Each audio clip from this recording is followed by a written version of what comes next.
रायपुर से खबर है, जहां एसडब्ल्यूसी कर्मचारी की हड़ताल दिखी। हड़ताल पर गए स्टेट वेयर हाउसिंग कॉरपोरेशन के कर्मचारी। आज से सभी कर्मचारी अनिश्चितकालीन हड़ताल शुरू कर चुके हैं। 8 सूत्री मांग है। नवा रायपुर में तूता धरना स्थल पर नियमितीकरण और श्रम सम्मान राशि बढ़ाने की मांग है। हड़ताल से पीडीएस दुकानों का सिस्टम, इस पर असर पड़ेगा।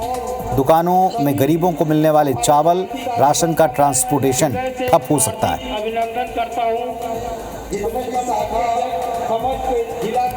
और इस वक्त हमारे सहयोगी राजेश राज जुड़ रहे हैं। जी राजेश, बताएं ये 8 सूत्री मांगे क्या हैं? क्या इनकी अधिकारियों से बातचीत हुई है?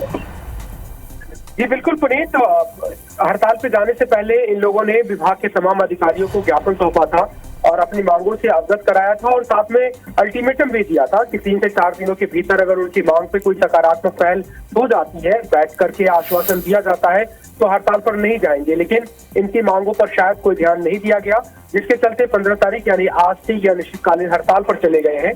8 सूत्री मांग इन्होंने रखा है। जो मुख्य मांग है वो ये है कि वेयर हाउस कॉर्पोरेशन में अधिकांश कर्मचारी आज भी डेली वेजेस पे हैं या संविदा पर हैं।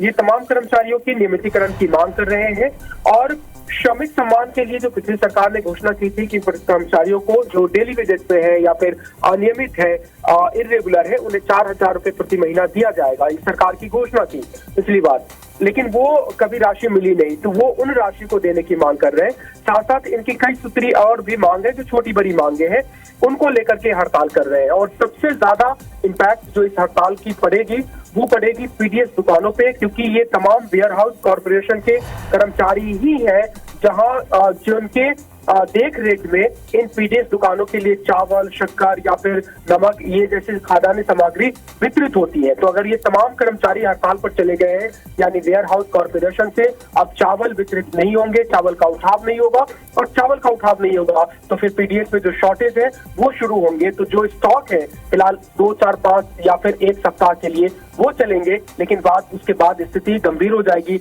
लोगों को राशन नहीं मिलेंगे। तो ये काफी इंपॉर्टेंट अंग है शासन के। और पिछले साल भी इन्होंने हड़ताल की थी और उसके बाद आश्वासन मिला था, लेकिन कुछ कार्रवाई नहीं हुई, तो फिर से इन्होंने अनिश्चितकालीन हड़ताल का रास्ता अपनाया है। जी शुक्रिया आपका राजेश इस जानकारी के लिए। तो पिछले साल भी हड़ताल की थी, तब भी कोई हल नहीं मिला। अब की बार फिर से हड़ताल पर हैं।